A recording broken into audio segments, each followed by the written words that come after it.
Good morning, everyone.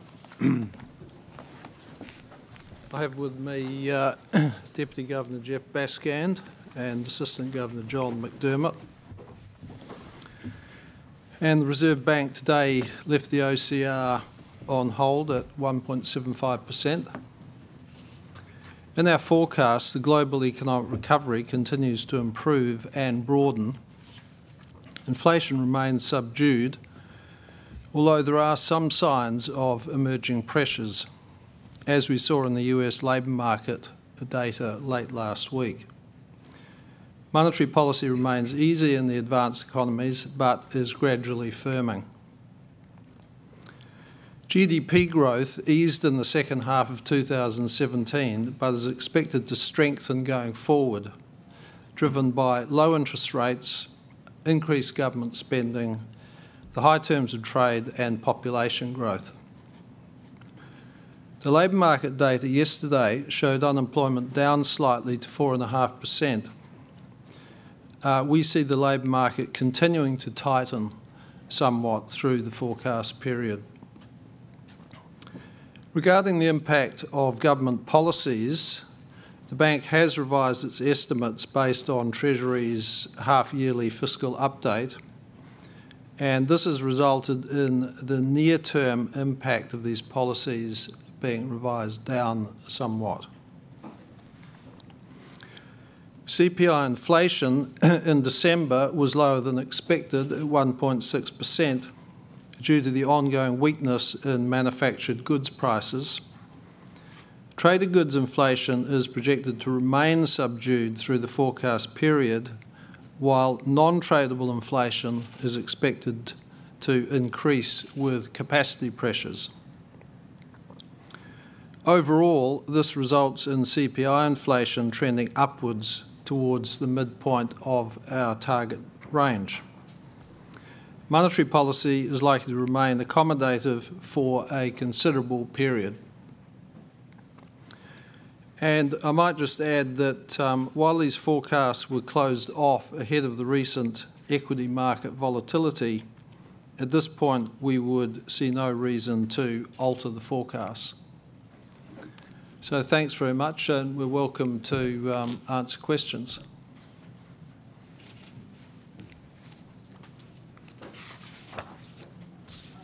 Can you please expand on your comments about revising down the impact, the near-term economic impact of the new government's policies? Like what? Well, you recall in November we just had the new government in and a set of new policies, and we made some sort of fairly quick preliminary estimates of the impact of those policies.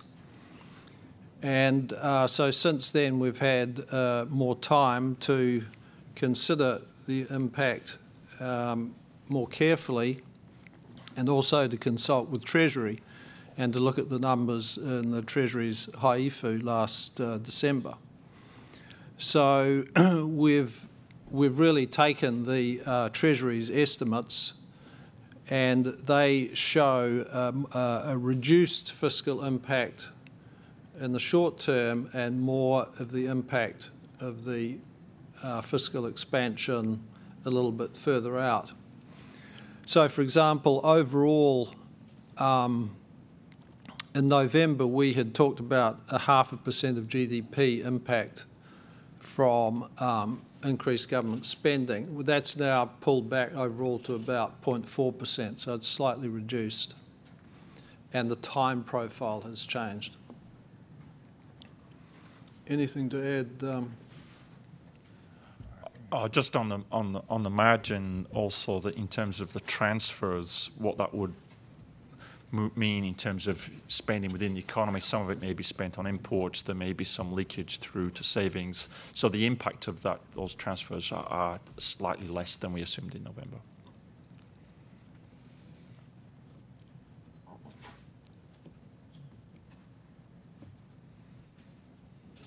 Just wondering if you could expand on your thoughts on the recent volatility in markets and how concerning that is, if at all, for the New Zealand economy. Well, the volatility obviously was originated in the US market. The US market had got pretty stretched over the past couple of months. So, I mean, in a sense, it was investors were looking for a bit of a correction. So we had a surprise in the labour market data in terms of the higher wage inflation for the December quarter. And so that acted as a bit of a trigger. It could have been some other event, but that was the trigger because the market does appear to be nervous about the inflation outlook and the outlook for interest rates. So there was a much bigger correction in the US market than we saw in this part of the world because the US market had gone up a lot further. So, you know, and now things have settled down, and so New Zealand market is only off 2% or so. The US market, you know, is off something more 4 to 6%. So it's volatility, and you might say, well, so it's been relatively contained in equity markets. So we haven't seen a translation into, say, a sell-off in the bond market.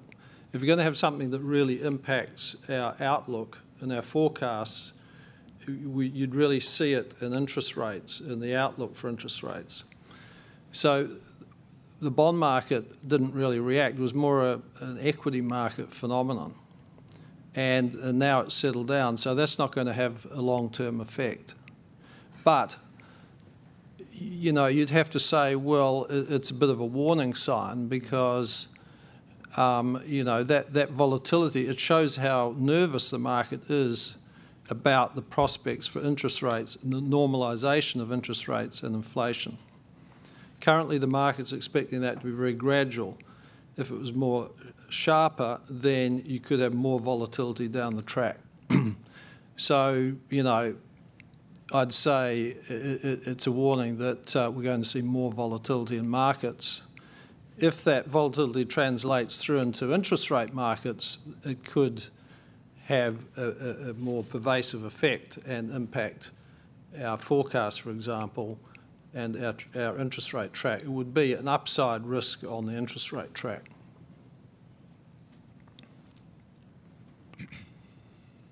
Governor, is the Reserve Bank meeting its side of the policy targets agreement?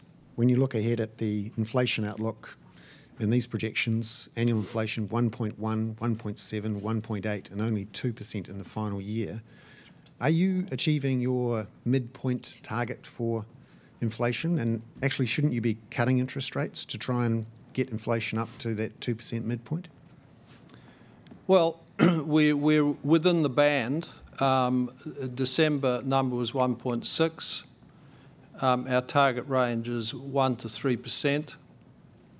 And yes, we try to target the midpoint of the range over the medium term. But this is, you know, what we call flexible inflation targeting. We're never trying to achieve continuous 2%. And if global and other pressures are pushing us away from the midpoint, then we take quite a patient approach to getting back to target. And, you know, our numbers show we are coming back to target. You're right, it's taking a bit longer than we had previously thought. The surprises have tended to be on the downside. But, you know, the topic we're just talking about with international inflation pressures, you know, at some point in the future we may have surprises on the upside. So we're confident that we're headed towards the target and that the policy stance is a sensible one. Do you want to add anything, John? Well, perhaps just to emphasise that the target specified in the policy targets agreement is 1 to 3%. With a focus of 2. So the best way you can stay within the range of 1 to 3% is when you look forward into the future, about 2 to 3 years across the business cycle, you keep your eye on 2%. The 2% itself isn't, as I understand how the words are written, isn't the target itself.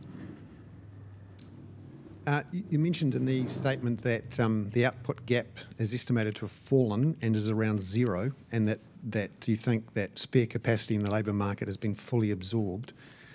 How can you say that when there's 12% of the population, working population, that are underutilised, and that you've got still strong jobs growth and unemployment at 4.5%, and wage growth is going nowhere? Well, in terms of the labour market, there's a lot of moving parts, but overall we think a neutral rate of unemployment, we think it's in the range of 4 to 5.5%. The point estimate that we mentioned in the document of 4.7. And, you know, the most recent number we just came out yesterday was 4.5. So we think we're reasonably close to a sort of a neutral level of unemployment. But, you know, that's not to say that, that there's a lot of things to do in the labour market, and the government has objectives to improve the training skills of the labour force that would help to reduce that neutral rate of unemployment. But that's not a task that monetary policy can address. But if in future there's a target of maximising employment, surely you'd want to maximise the level of employment you could get to before it starts generating inflation, which others are saying is significantly lower than 4.7% and possibly lower than 4%. Well, Jeff, do you want to comment? Well, there are a range of estimates of what full employment on a longer-term basis is. As the Governor indicated, we've indicated a range of estimates of 4 to 5.5. I believe Treasury's estimates around 4.25. The OECD and IMF have been around 5.25. So there's certainly some uncertainty about that. The way we read the economy is that the employment picture, the labour market's not that telling us a very different story from our output gap measures of capacity, other capacity measures. You look at the survey measures of capacity, they're all showing constraints, difficulty of finding labour, etc. And the QSBO, we know the building sector's been struggling to find enough labour to sustain the building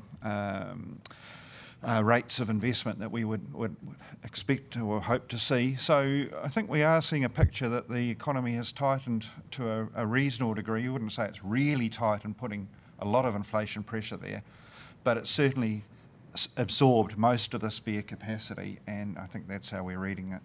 Do you think your output gap measures truly and fully take into account these structural changes, globalisation of labour markets, new technologies that you talked about here?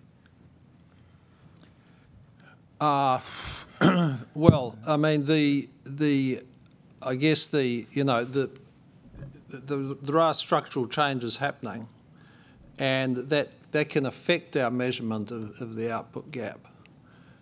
So that, in the past, for example, we have tended to be surprised on the downside by the actual output gap emerging, so that, certain protected markets perhaps more open, more affected by international developments than we thought. So, I mean, you're right, we have been surprised by how inflation has stayed low, and it's stayed low, and wage inflation has stayed low, and there's not much doubt that is being, at least in part, affected by international development. So we have to keep monitoring things as time goes on, and reassessing, what constitutes pressure in the labour market, and in terms of the output gap measures, unemployment measures that impact wage inflation.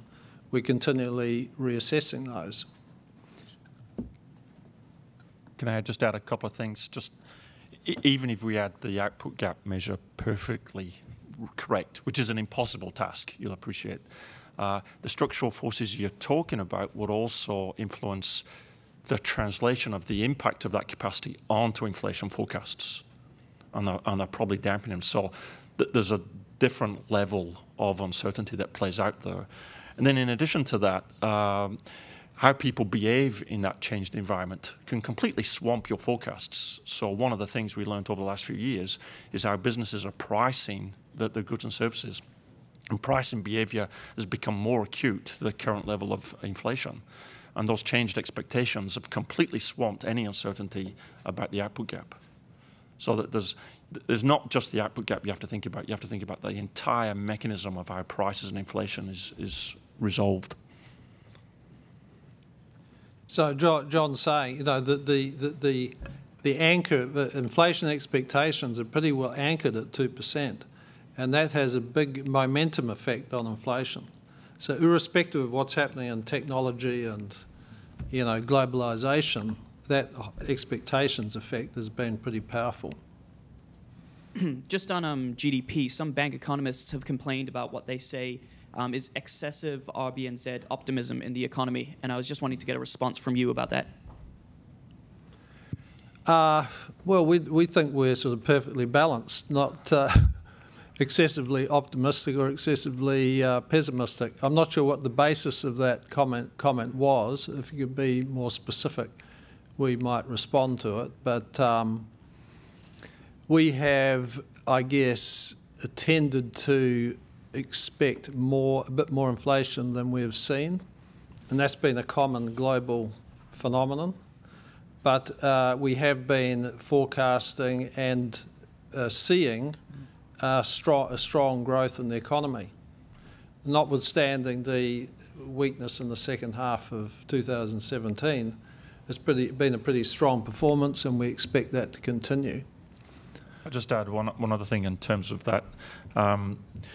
Despite the appearance of optimism, just recently Stats New Zealand revised New Zealand's GDP numbers, and it turns out that we have a lot more activity than we thought we had. You know, it's been revised up, you know, over 2% over the last couple of years. So And numbers are always changing on you. Just really quickly on cryptocurrency, I mean, how worried is the central bank that this could be a threat to financial stability? We're not worried that that's a threat, because it's at the end of the day, it's a very small market. You know, we're talking about equity markets before bond markets. Those are large. Those have impacts on the real economy. But at least to date, the cryptocurrency markets are really quite small. They get a lot of attention, a lot of media coverage, but they're a bit of a sideshow at the end of the day. So how actively are you monitoring that? Not actively monitoring it at all. We see what's happening, but it's really a side interest.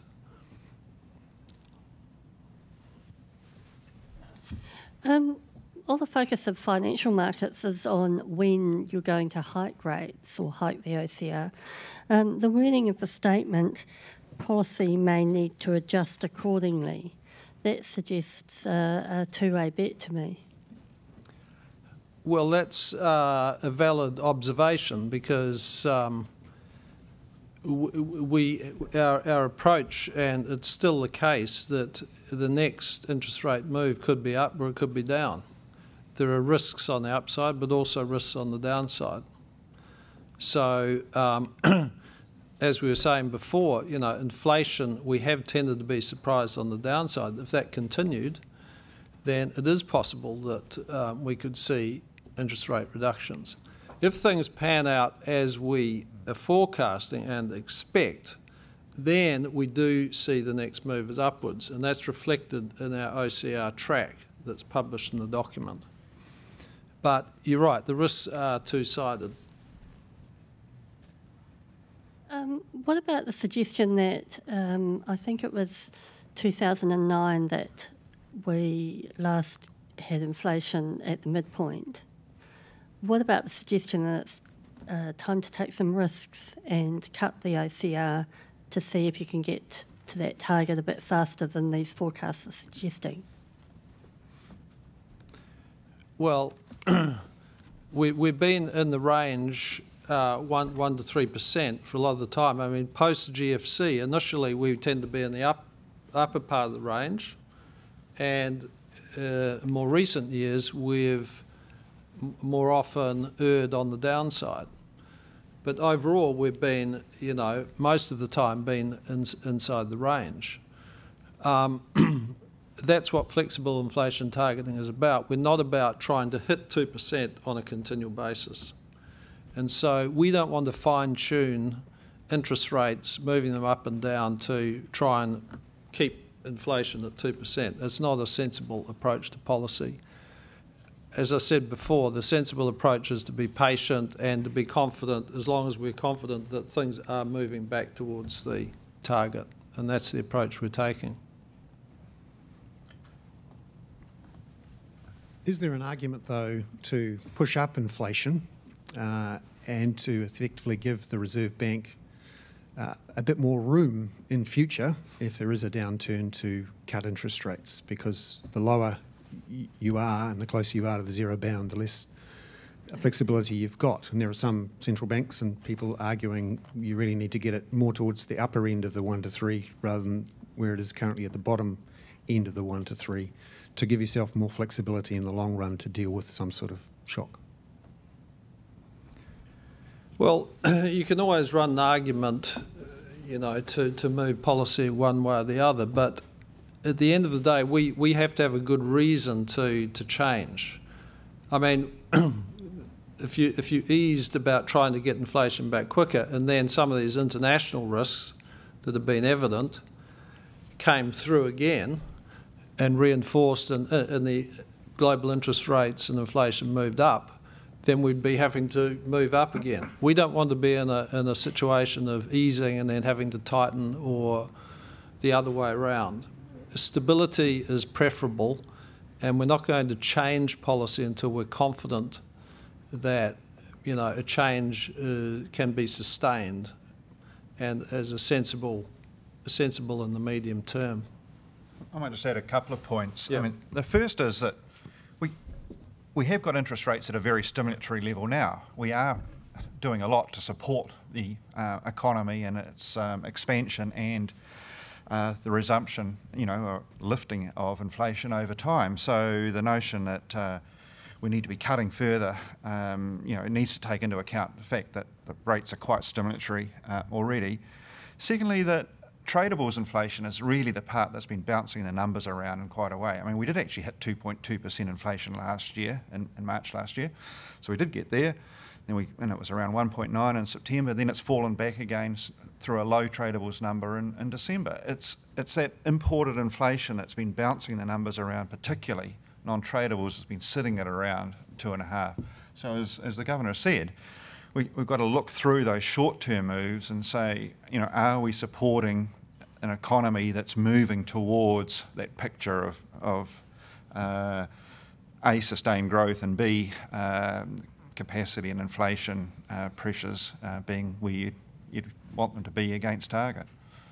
Given what you say about the tradables, shouldn't you be more concerned about the currency, which has bounced in the last 6 weeks or so since the beginning of the year?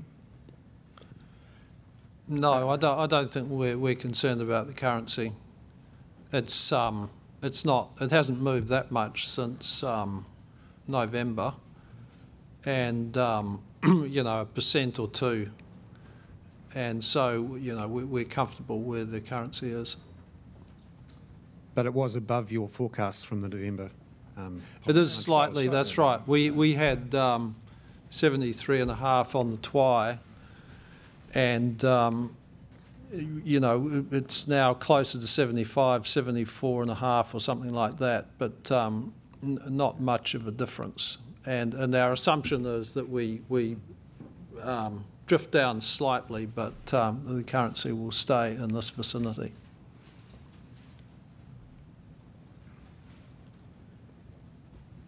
If the volatility of the last week also shows that markets are concerned about interest rate normalisation being a bit faster than expected, how concerned are you about the risk that interest rate normalisation comes on a bit quicker than expected, and what impact that might have on the New Zealand economy, given the amount of household debt that's outstanding?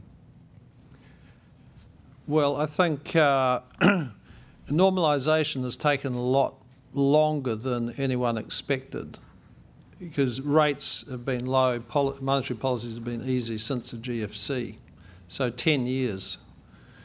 So normalisation has to happen, will happen. The risk is, and what we're more nervous about is if that happens quickly.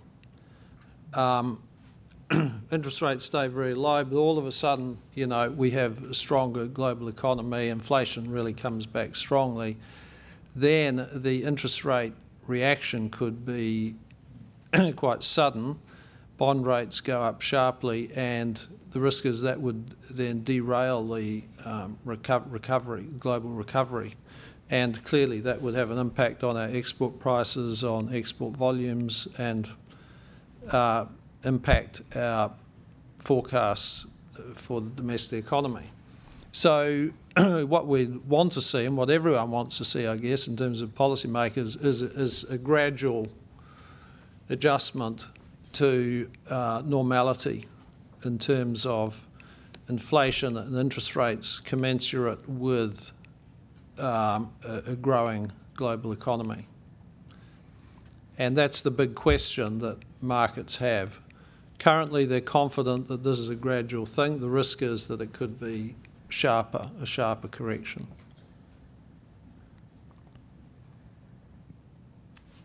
Yeah, Governor, I was just going to ask about the currency forecast, where you do have it slightly stronger than November. In an environment where the Fed might be tightening and the may have the Fed funds rate above the OCR by the end of the year, where Europe, Canada, Britain might be tightening, what factors are keeping the Kiwi stronger than perhaps what you saw 3 months ago? Well, the US dollar, even though, as you say, US is gradually firming policy and can expect to continue to do that, the US dollar has been really quite weak. You would think that the US dollar would have been stronger. So a lot of people have been surprised by the weakness of the US dollar in recent times, and that's been reflected in the strength of our own currency and Aussie, etc. So you really have to go back and ask why the US dollar has been relatively weak, and I don't have a particular answer for that. So the reason for our strength is that the US has been weaker. I mean, I would just add to that the strength that you've seen in the New Zealand dollar has been stronger relative to the US than it has been to the whole basket of currencies. So actually, you know, we have had some weakening against the pound and some other currencies. So just amplifying the Governor's points. Just further on the normalisation, I just wondered if you could articulate or spell out what that would mean for home borrowers in terms of if that inflation did spike up quicker. What risk is there to mortgage borrowers? Well, the risk is that, bond rates sell off, the increase in the international market, that flows through to New Zealand. That affects the bank's cost of funds. So the mortgage rates, particularly on fixed mortgages, so even if we kept short rates constant, the OCR constant, those term rates would increase. And so for new borrowers or for people rolling over mortgages, the cost of servicing the mortgage is going to increase when that happens. And so this is why borrowers and banks have to be careful about making sure that, you know, debt service capacity is there at not just today's rates, but rates that are a bit higher. And should New Zealanders be preparing for that, given what's happened this week? Well, they should be, yes. So if you're borrowing, then you should be thinking about if you can afford that mortgage at 2% interest rate higher than it is that you're paying up front. I'm not saying that 2% is where rates are going, but that's it's like a typical buffer. Well, let's assume that, you know, if rates are higher, then the borrower can absorb that and can manage the debt service. The gap between the US Treasury 10-year bond and our 10-year government bonds got as low as 14 points. Why are foreign investors still finding our interest rates attractive when the gap's so skinny? And do you see any prospect for our 10-year rates, the yields going lower than US ones? You're right. That spread to US has really come in a lot. That's pretty extraordinary. The historical norm is more like 100, 150 points, and it's down to say 10, 20. So it's reflective of the sort of search for yield globally, where some rates are just so low that people are looking around. In particular, they're very low in Europe and Japan. They're a bit higher in the US and Australia and New Zealand. So investors are looking for yield and willing to take the risk to get a bit more yield. And so that has compressed spreads, credit spreads and international sovereign spreads in a similar way.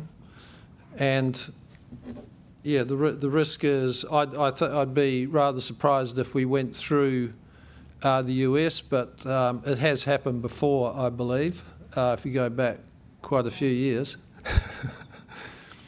But I think the greater risk is that the spread moves out again if there's a move in markets to risk off, if there's a negative surprise, and then those spreads may go back to more normal levels.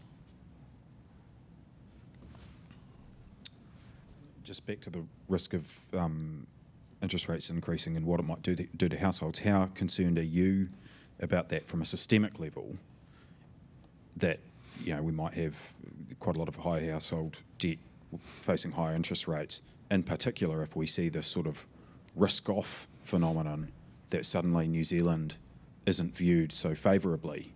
Is there a systemic risk from the large amount of outstanding household debt? Well, there is a risk, and we've talked a lot about that in recent years with the expansion of house prices and expansion of debt, and we've brought in macro-prudential policies and talked a lot around our financial stability reports to try and contain that risk. I mean, so there is a risk that if interest rates go up internationally, they go up here, then that could put pressure on. But at least we have a situation where the housing market has moderated, and now we've got to a point where debt-to-income ratios are no longer increasing. Because credit growth has slowed, mortgage credit growth has slowed, and we're in a situation now where those debt-to-income ratios are actually starting to improve a little bit. So that's a positive sign. When we get really nervous is when the debt ratios are going north, as well as having this risk of higher interest rates. Bernard? You mentioned in the monetary policy statement that monthly house price inflation has actually increased since July. What's your view on how the housing market is performing at the moment, and whether you are worried that a rate cut would fire it up again? Well, yeah, the housing market has moderated, and various things contributed to that, including policies from the new government, as well as the LVR policies that we had in place.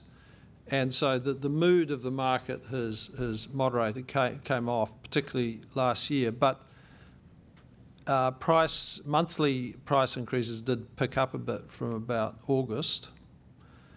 And we have a situation where the rest of the country is still quite a bit stronger than Auckland, we still have a situation where population growth is probably exceeding the growth of new construction. But on the other hand, in the investor segment has lost its appetite, you might say, for investor housing. So the share of investor housing is substantially reduced in sales and in credit. So we think those factors will keep the housing market moderate over the coming year or two. But, you know, we do say in here that that is a risk. You know, the risk is with construction being relatively soft, being constrained by capacity, etc., population still growing, that upside on housing is still a risk. It's more upside than downside. So is that a factor then in your thinking about this two-way bet, that one of the risks for you in cutting interest rates is that you could fire up the housing market again? That's correct. That's right. That would be a risk of an interest rate reduction for sure. So why not use your macroprudential tools to offset that? Well, they're still in place, Bernard. We eased them slightly, but they're still there. So could you essentially, you know, at the same time as cutting interest rates, use your macroprudential tools to offset that impact? Well, you know, there's all sorts of hypothetical scenarios, but at the end of the day, interest rates are a lot more powerful tool than macroprudential. Macroprudential's primary purpose is the safety of the financial system. And, you know, we can't fine-tune the housing market using macroprudential. Interest rates have much more pervasive effect and a stronger tool generally. There are quite a lot of uncertainties about the housing market that we touch on in the document, including just how severe the capacity constraints are. So part of the risks are sort of, again, a bit two-way, that the difficulty of actually getting enough building done does pose a bit of price risk, does pose a bit of downside on the growth track if those capacity constraints bite and prevent the pickup that we're expecting to see. So I think we're watching the housing market very closely would be the best description of that. In that context, do you see that Kiwi Build is realistic? The government's targets for Kiwi Build are realistic? Well, I think you'll see that we have taken the Treasury's assumptions on Kiwi Build, and which, as the Governor indicated at the beginning, really just delayed the start of that a little from where we were in November. So we've pushed it out a bit and have it coming in through 2019 onwards. Effectively, we're saying that it is a slower start to that, difficulty of ramping that up quickly.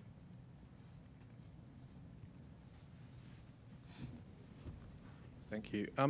Correct me if I'm wrong, but I think the housing market's been a little firmer than what you were originally forecasting, and I'm just wondering if that's influencing your views on whether there'll be any further relaxation of the LVR measures. I mean, you've made one small relaxation. Are there any more in sight at this stage, or are you perhaps a little surprised at the strength in the housing market and will hold off from any further relaxation? Well, I wouldn't like to comment on that. We don't have any plans to change policy at this point, and you know, it's an ongoing assessment. I think you're right that the market has been a little bit stronger, but as I say, we're not really looking to fine-tune the housing market with those policies. If we're confident that risk has reduced around housing in the financial system, then we would be looking to potentially make further adjustments. But we haven't, you know, we're not making that assessment at this point. Again, I just add, I mean, the housing market indicators are quite mixed. While the prices have been a little stronger than we expected over the last few months, listings are still low, turnover is low, credit growth is low, as the Governor indicated. So I think to get a generalised picture of a housing resurgence, it would be premature at this point. We still think the housing market's reasonably modest, but we're, you know, watching it and reading it, and we'll assess it as we come to the FSR considerations. Just a couple of final questions from me. On cryptocurrencies, is the Reserve Bank advising banks not to accept funds from cryptocurrency exchanges and to close accounts where funds from Bitcoin or other cryptocurrency trading has occurred? No, we're not doing that. That's really individual banks, their job to assess customer risk and to act accordingly, and we're confident they will do that. That relates to exchange accounts that you mentioned, or various other, accounts that could have issues, either from a AML risk or other operational risk. Because our banks seem to be taking a tougher line than banks in other countries on these funds from these being transferred from these exchanges. And people in some countries, some regulatory authorities are taking, quite firm lines on this, and they're probably the countries where, there's these exchanges have proliferated. In China, for example, have taken quite a strong position. Just one final question from me to you, Governor. I think this is your last monetary policy statement, is that correct? That's correct. Yes. You must have done a few dozen, 100 over the years. I haven't added them up, but I've attended a few for sure. Yeah, given this is your last one, what do you think you've learnt as a economic forecaster and monetary policy maker over all those years of monetary policy statements? What's your assessment of how things have changed, or what you've learned over those years? Well, I think the flexible inflation targeting has been a good framework. I think we've certainly learned that. I think I would also say that be very careful before making moves, that patience is a virtue when it comes to monetary policy. Okay, well, thanks very much. Thanks, Bernard, and thanks everyone else for your time and attendance. Thank you.